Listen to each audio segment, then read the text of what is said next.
Spanish Together join. Hi. Hello. Hello, this is Mundo de Pepita, and I'm Julie, and Matthew is behind the camera operating it, and will be sharing your comments with me since I can't see them. Hi, thank you, welcome. Welcome to our first ever Periscope. We're very excited. Thank you so much for joining us. Our topic today is how to break down an activity or a project to make it comprehensible and stay in the target language. So thank you so much for joining us. As I said, I'm Julie, and Matthew's behind the camera and will share with me your comments. We wanted to do it in my classroom so that I could use some of the materials here to illustrate what I'm going to share with you. Don't forget that you can follow Mundo de Pepita online. We are all over the place in these wonderful social venues, so please find us online as well as, of course, on Periscope. I would also like you to know that the text version of today's conversation is on our blog spot, elmundodepepita.blogspot.com, so you can go and read that. As well as, of course, watch the replay of this particular We have one of the viewers that say, wow, Sunday at school. That's right, absolutely. The home away from home. I'm sure many of you feel that way to a certain extent. So as I said, I really was hoping to share some things in my room as an illustration of what I'm going to share. So what I wanted to start with, of course, welcoming any new people joining us today. Our topic is how to break down an activity or a project to make it comprehensible and to stay in the target language. We ask people if they can hear. Oh, we would like to be sure that you can hear us. Thank you, Matthew, for reminding me. This is our first Periscope, so if you could just give us some hearts and say yes, that would be wonderful. Thank you. Sí, yes, sí, perfecto. Oh, great. I know most of us have that teacher voice that projects well, but as I said, being our first Periscope, we're still trying to figure out exactly how this works. Do you think they want to see me, Julie? Yes. Hello, hola, adios, adios. Matthew is the other half of Mundo de Pepita. So, as I said, our topic is how to break down an activity, a project to make it comprehensible, to stay in the target language. And this, in part, comes about from a conversation that we had during a presentation about 2 weeks ago that I gave, talking about that ACTFL recommendation of staying 90% in the target language for your classes. And there were a number of teachers in the presentation who teach novice learners, and the question came up, how do you do that with projects or activities that you do where there are multi-step instructions? And my answer to that was, and what I'm going to share with you today, what works for me at least, is to break it down. To break it down into multiple steps, and from that point, it makes it a little bit easier for you to do it in the target language. So I'm going to show you how I go about doing that. Before, however, you even start planning an activity like Hola. of any kind. Hola, thank you for joining. Thank you so much. I'm Julie. Matthew is behind the camera, and we are Mundo de Pepita. So our topic being how to break down an activity to make it comprehensible. One of the things that you want to do before you even start this is to vet your activity. Really ask yourself a couple of questions. First of all, can you break that activity down into concrete steps that are easy for your students to understand, making them really simple and succinct? If you can answer yes to that, your activity is great.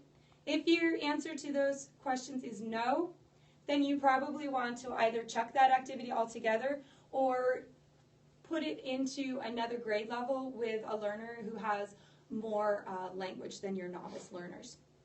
So always being sure that you vet your activity beforehand.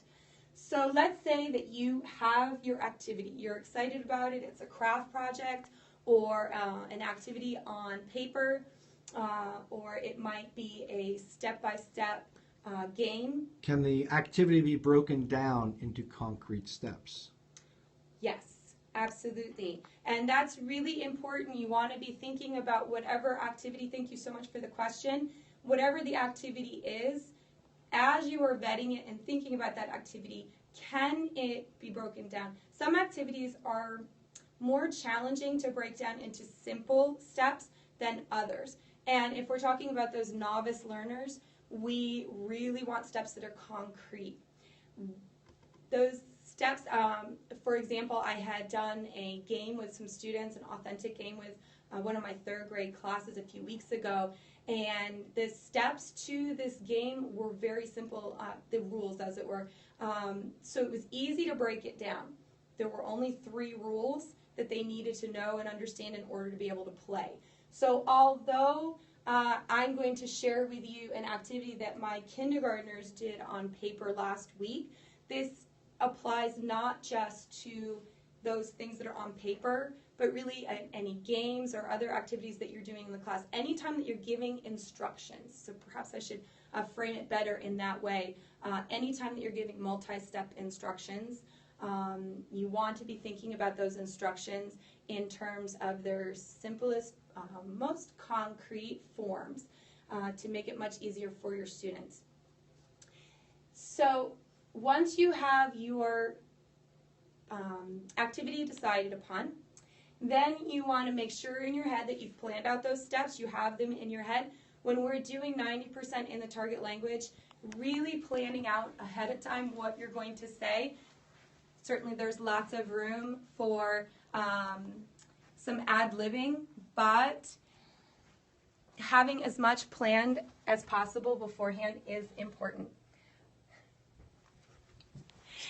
The next thing that is very important for me in terms of staying in the target language is also having the instructions illustrated visually. So my kids can see them and reference them when I am sharing them. These are the cards that we made, and I just put magnets on the back so that I can easily move them around. I have classes that go one right after another without a break. Or without a transition period. So being able to move these around and change them out really easily is very important to me. I like these two being visually presented to my kids because we have a number of kiddos that multi-step instructions are very difficult for them, and even in English. And so this is a visual support for them to think about what comes next. Sometimes, and I'm going to come back to this in a moment, but sometimes I will set them free to do 2 steps at a time. But normally, we would be doing 1 step at a time. But of course, this also reinforces what I'm saying verbally. So they have another way for language to reach them, another source of input for them. For me, having things visually labeled, having the words up, is just another way to have language acquisition happen. They start to build also, of course, that sight word vocabulary. So this is the second piece of prep that I would do in order to support my kiddos in the target language when I'm giving instructions. Another piece that I would do, not with everything, and of course now we're talking, it depends on whether it's a game or another type of activity that we're doing in class where they're not creating a project or an activity. Hello, welcome. I'm Julie. Matthew's behind the camera. Thank you so much. I do want to be sure that I say hello to anyone who pops in and joins us. We are talking about breaking down an activity or a project or a game in order to be able to stay in the target language during our class. So I had just mentioned that a few of my steps for preparing an activity would be to be sure that I have thought about the steps ahead of time, that I would post them visually, the steps themselves, And the next thing I was going to add is I often, if it is an activity that is physical in nature, I will have examples of the steps ready to go so that when I am giving the instructions, I can show them the physical steps themselves and they have an idea of what we are going to do. Another way to visually support my students when I'm giving that instruction in the target language, in Spanish in this instance. So we have the activity ready. So in this instance, what I'd like to share with you is how I did this activity with my kindergartners, just to give you an example of how I broke it down. The biggest tip that I would give around staying in the target language, besides making sure that your steps are really, really simple, you can see that my instructions here are 1 or 2 words.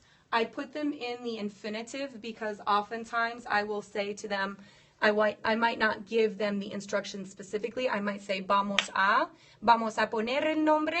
Or I might say, if I'm talking to them individually, I may say, tienes que poner el nombre, tienes que recortar los osos, etc. And so I can use them in a lot of different ways if I have them in the infinitive.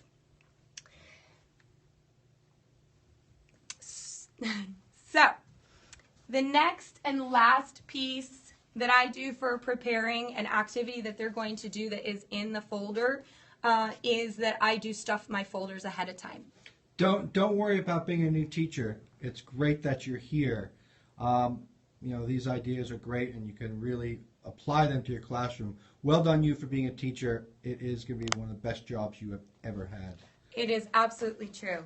Absolutely true that teaching is an amazing thing. It is so rewarding, and I would say I've been in the elementary school for 18 years, and it is, I couldn't imagine teaching another grade level. I love it so much, and anyone who teaches at elementary, I'm sure enjoys it as much as I do.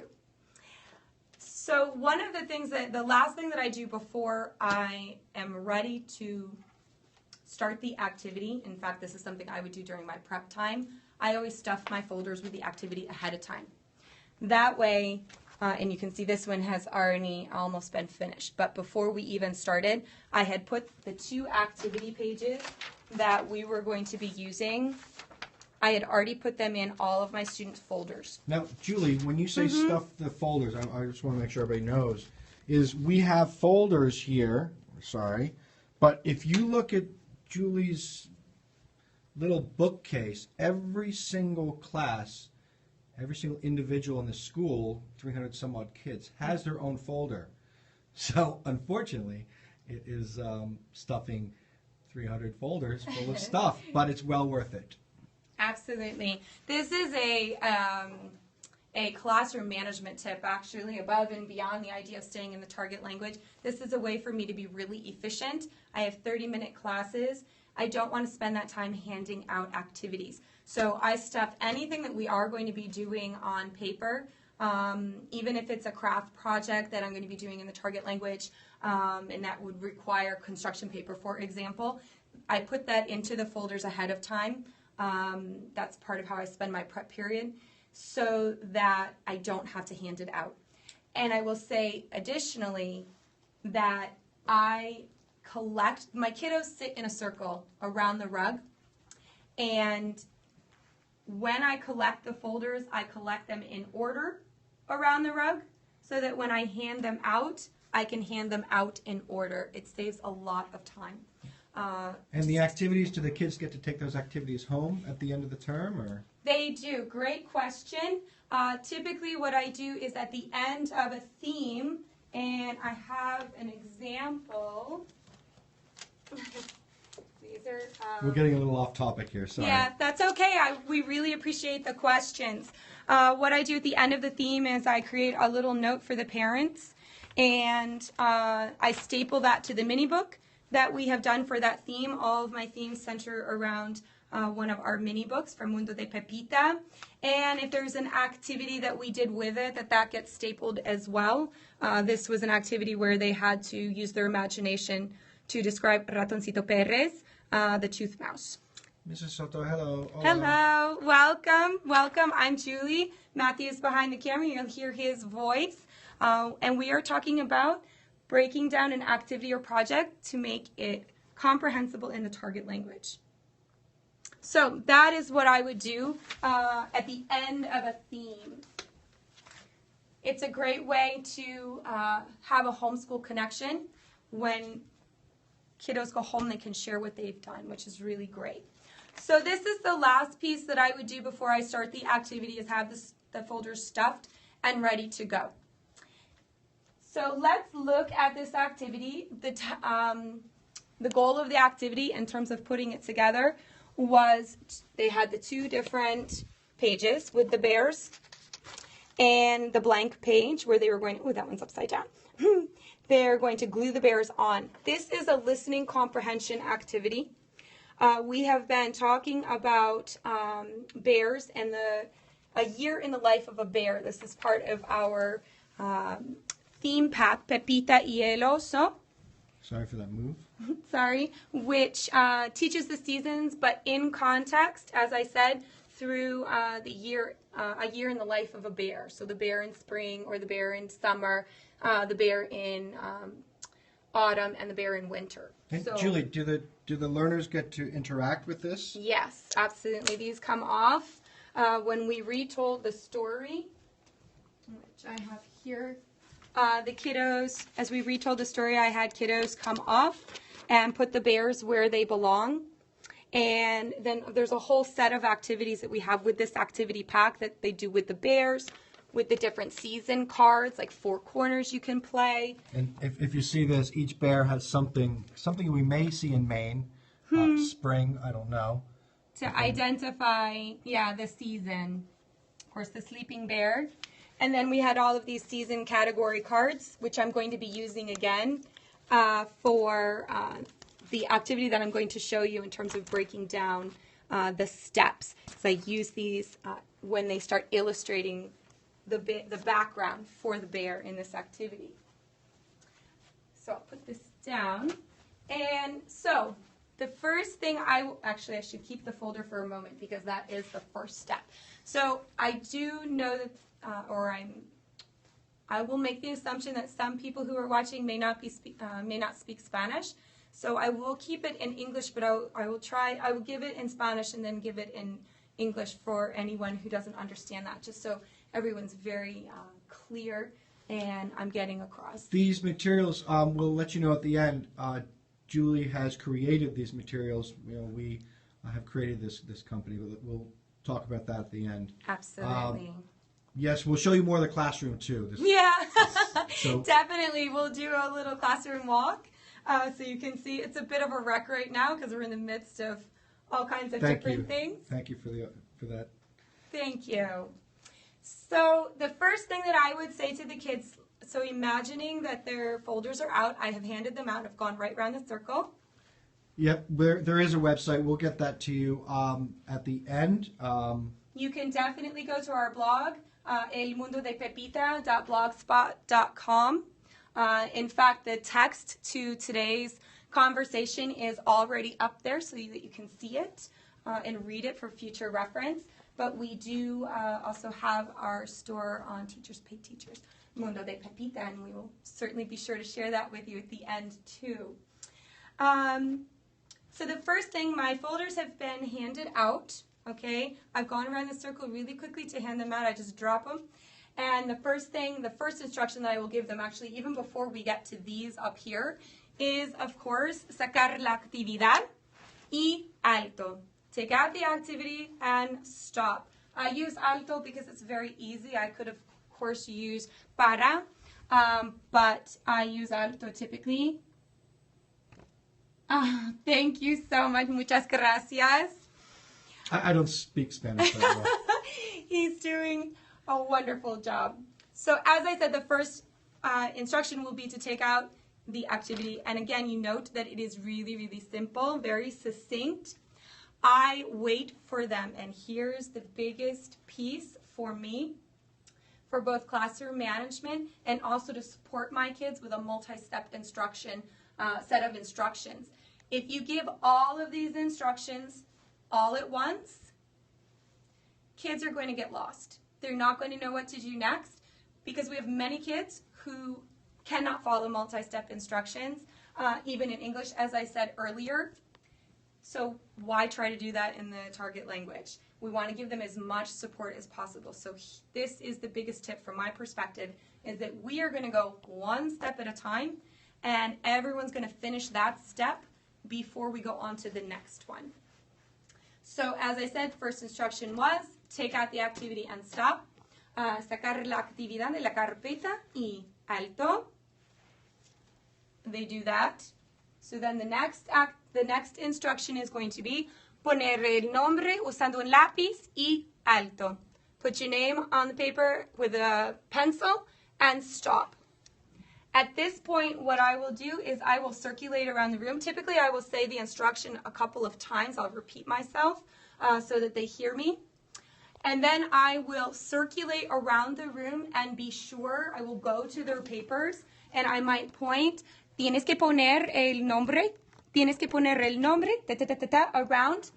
And I do a countdown. The second I see kiddos are starting to pick up the pencil, I do a countdown starting with 10. And I will go 10, 9, 8. And I will vary my pace a little bit. But I do that because putting your name on the paper shouldn't take that long. And you know there are those little kiddos who, I'm not sure what they're doing, but they're not necessarily focusing in on what you want them to do. So circulating around while I'm doing that countdown and pointing to their paper, tienes que poner el nombre, reminds them of what they need to do and kind of gets them going for those little kiddos who need an extra prompt. I will say one thing about this. Since I use these instructions up here on my board, the same ones, the same cards, kindergarten through 4th grade, they get used to looking up here and they get used to the vocabulary because it's very consistent.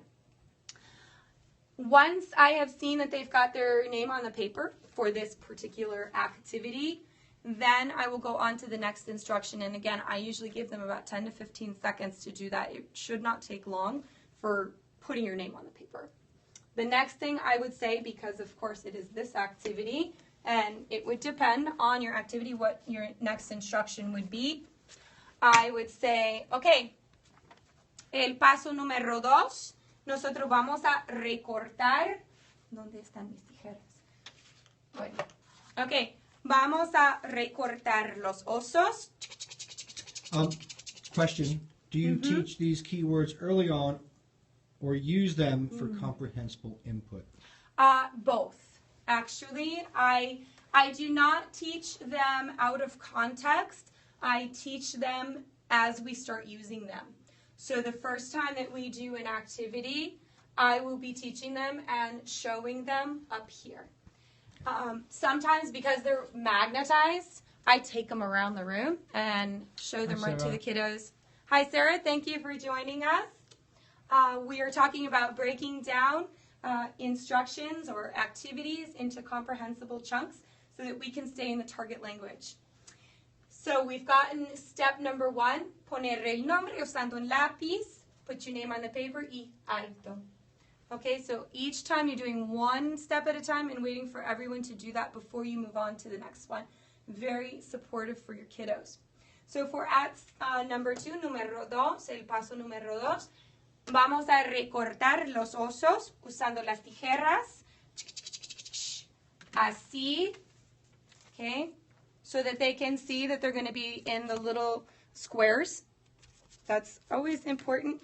I had some kiddos, if I don't show this, I've seen kiddos who just cut it out as one big chunk, which will make it a little bit more challenging when we go to glue them. Also, sometimes they'll cut out like one. I think they only cut out one, or they'll try to cut out the whole thing. So giving them that really concrete example, hello, welcome, thank you for joining us, is important. And then I would move my little alto sign so that they know to stop at that step. Because as I said, one of the ways to support our students and stay in the target language is to do one step at a time instead of providing so much input that they can't handle it either in Spanish or in English. And again, as I said earlier, noting that these are really, really succinct. If we're talking about novice learners. Do you go over all the steps and then remove them and put them back one by one for them to follow? I do not. That's a great question. That's a really great question. I don't. I leave them. They're already set up and ready to go. This for me is part of being also maximizing my class time. If I only have 30 minutes, I try to get as much done ahead of time as possible so that when the kids walk in the door, we're ready to go. I hope that answers your question. But I think that's a really intriguing way to do it differently. With my older kids, sometimes I might do a couple of steps at a time. Depends on what the steps are for the activity. Really depends. If they're two steps that flow together naturally, you could combine them and say, okay, we're going to do step 1 and step 2. But especially with the little kids, like kindergarten, first grade, even second grade, giving them too much at once is very confusing for them. And with different activities, you will change up the steps because they will be in different order or different actions. Exactly. Actions Depends on the activity. What cards I would have up here for the steps. You can see with this activity, we don't even have a step 5 because once we're done with the coloring, then we're done. Yeah, and that's step 5. That would be. Yeah, I might not even have it there. Exactly. So once they have cut out their bears, and again, I would be circulating around the room to assist them, especially since this was a kindergarten activity. I have some little friends whose fine motor skills are not really well developed, so I might be helping them. We have a question. Do you have the instructions in sentences for the older kids? Would that be in sentences on the board or in sentences in terms of oral instructions? That's an excellent question. With my older kids with 3rd and 4th grade, I might extend these instructions to a certain extent. I typically do not have them on paper for them. We do it as a whole class. But even when I'm giving these instructions for my little kiddos, I do say more than just the actual words on here, but I'm referring to these and repeatedly just that piece, and that gives that visual support for them. But that's a really great question. With my older kids, I would give them a little bit longer of a statement, but part of the power of these is more challenging. That's a great comment. Thank you. More challenging prompts would be great. Absolutely. And the one piece about this is that they're very consistent across kindergarten through 4th grade, so that they see and hear the same terminology again and again.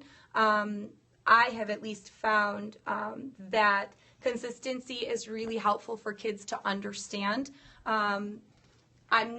The instructions themselves are not the main drive of the activity.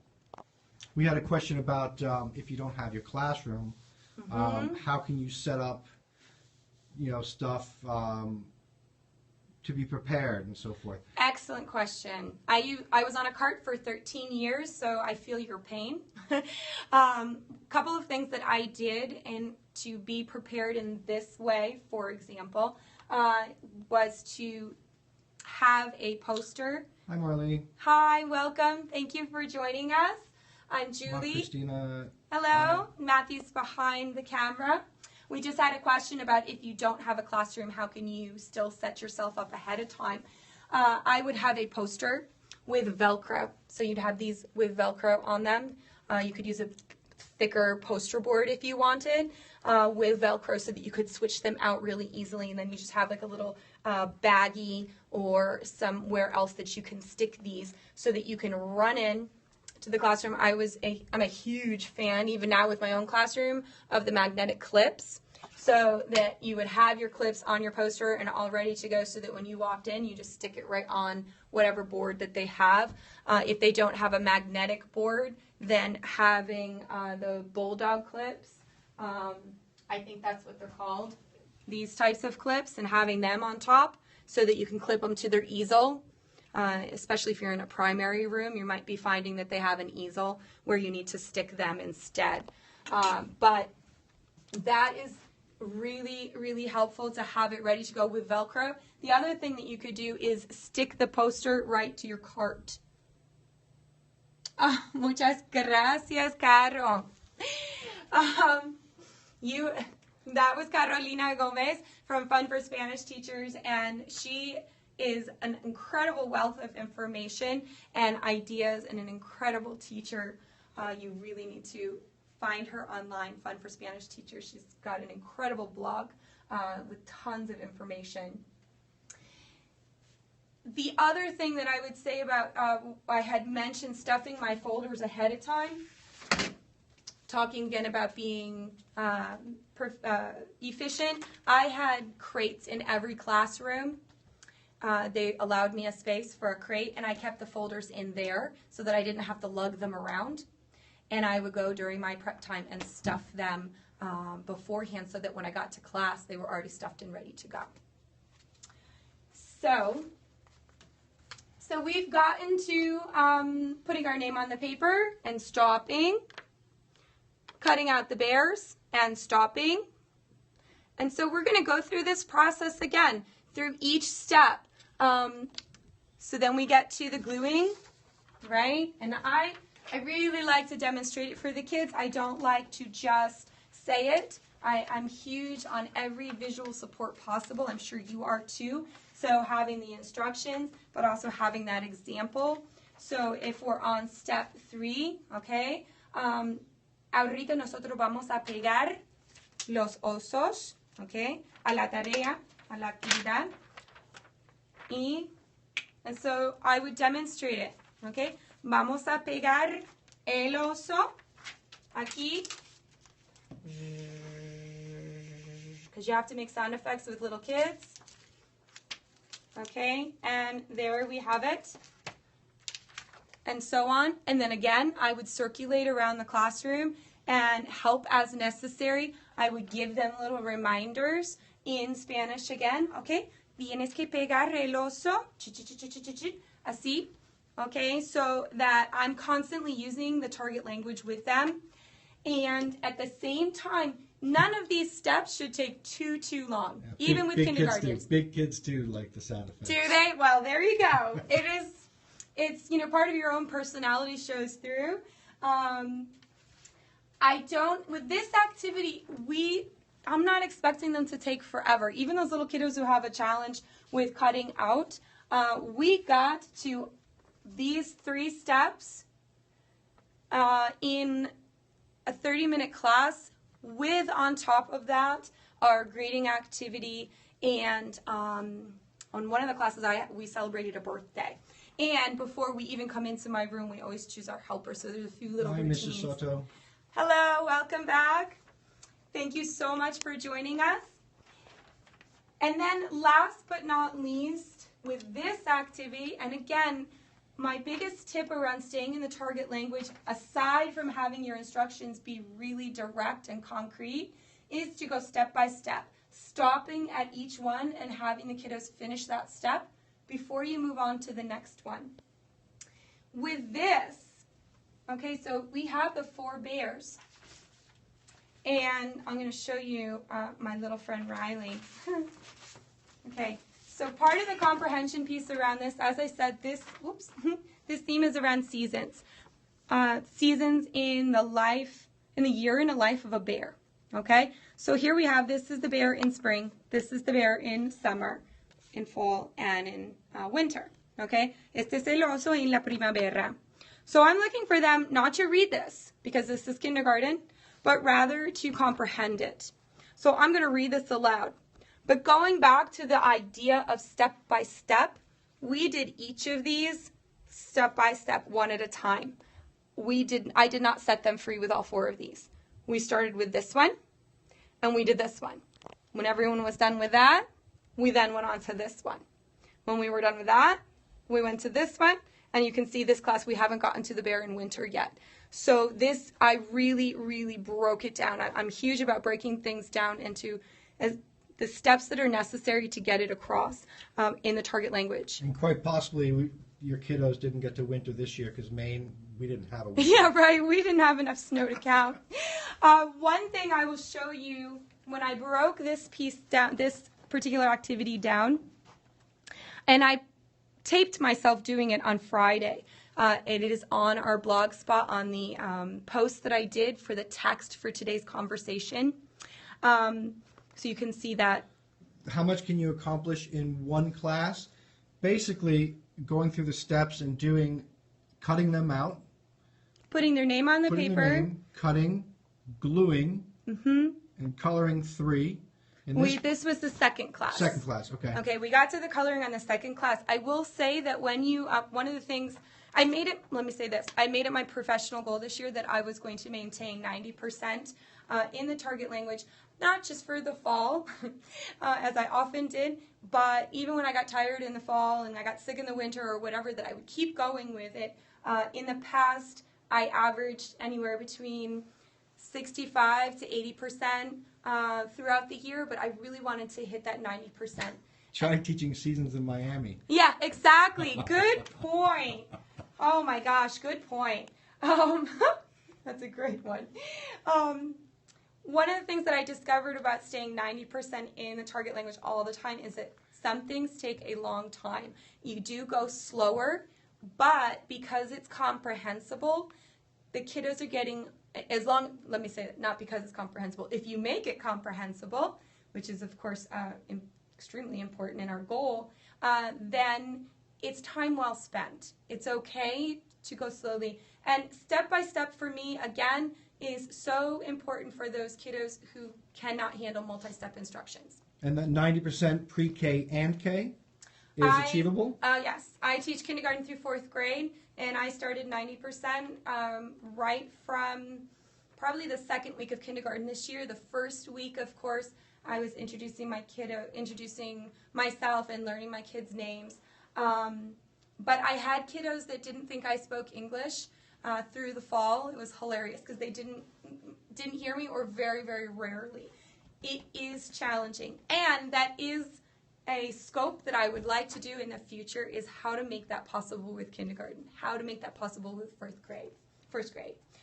One of the things that I did for each one, so the idea here was that they had to comprehend that this is a bear in spring and put some type of representation in the back to indicate that they understand this is spring, this is summer, got a lovely sun going on there, this is fall, you see all the leaves. Okay, so I used these cards that I have in the activity pack with the mini book and all the other materials that we have, and I said to them, okay, we're going to color, that's step 4, we're going to color the bear, and what types of representations would be for spring?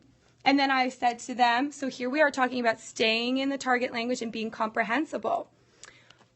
Would we do leaves that are orange and yellow? And Ida, yes or no? No. Would a Christmas tree be good for spring? Yes or no? No. How about tulips? Yes. Okay, tulips, see. So this also gives them an idea of what to draw in the background. And then I also did a nest with eggs. These are cards we've already used to categorize for the different seasons, so they're familiar with them. And again, these are comprehension cards. I'm not expecting them to know all of these words, but they are for comprehension. They can see them because they're illustrated. They're very clear as to what they are. And so I used these to get across the meaning of what they would draw in the background. And that, once we've gotten the 4 bears done, that is the end of this activity, and it is finished. So, to do a recap, to stay in the target language, giving instructions, whether it be a physical activity like this or a game. The sizes, I mean, yes, you can print them out in different sizes. These are, I think, what? No? No, they come this size. They come, oh, sorry, they come that size. These are about 2 by 2. Okay. I suppose you could theoretically blow them up on the computer. I'm not. not blow them up on the computer, forgive me. Enlarge them. Enlarge them on the copier, potentially. But no, they come this size. It's about 2 by 2. Once you put them on I put them on stiff paper and laminate them so I can use them a lot. So to recap very quickly, when you're breaking down an activity, in order to do it comprehensibly in the target language, you want to keep it as simple and concrete as possible and go step by step, stopping between each step for kiddos to finish. And be sure that you circulate around the room and use this vocabulary again and again with them individually to help them understand what it is that you want them to do and provide those visual supports that help them to understand the steps themselves.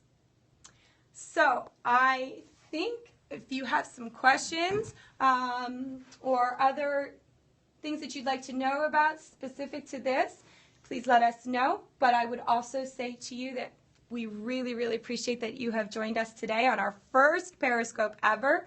We are Mundo de Pepita, resources for teaching Spanish to children. You can find us online, follow us on all of these different social venues, as well as Periscope, of course. And our text is, for today's conversation, is on our blog spot, elmundodepepita.blogspot.com. And just to kind of let you know, for those of you, hopefully you'll get to know Mundo de Pepita. We have little lovely characters. There's Javi. Hola, yo soy Javi.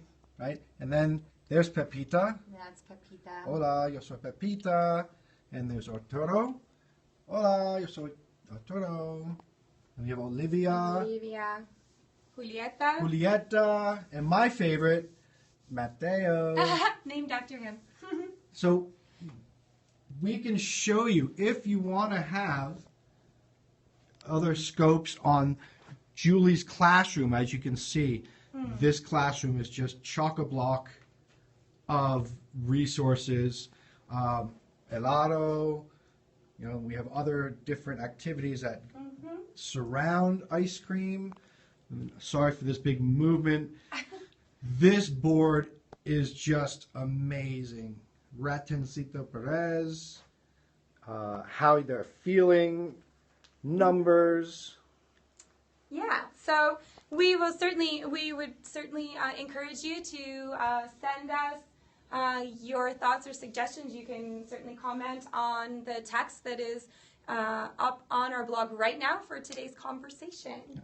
And yes, you can, if you'd like, you can buy our, on the blog, you'll be directed to Teachers Pay Teachers. And that's our And yes, we're on Teachers Pay Teachers, and you can go there and look and see what you like. Any questions, please reach out and we can answer them. Absolutely. You can find us online, and our email is elmundodepepita@gmail.com. And here we are. Thank you. We really, wonderful. I'm so glad that you got Ratoncito Perez. Adios. He's so popular. Thank you, and we really, really appreciate all your support. Where did you learn Spanish? I started in kindergarten in Florida we used to live there when I was a kid, and so I'm a product of starting very early at the elementary school as well, which is neat to share with my kids, and took Spanish all the way through and into college, and I'm very, very fortunate to have lots of native-speaking friends. Thank you so much. We really appreciate that you visited and joined us today. And please look for more Periscopes coming soon. Thank you. Adios. Adios. Buen día. Swipe down. Goodbye.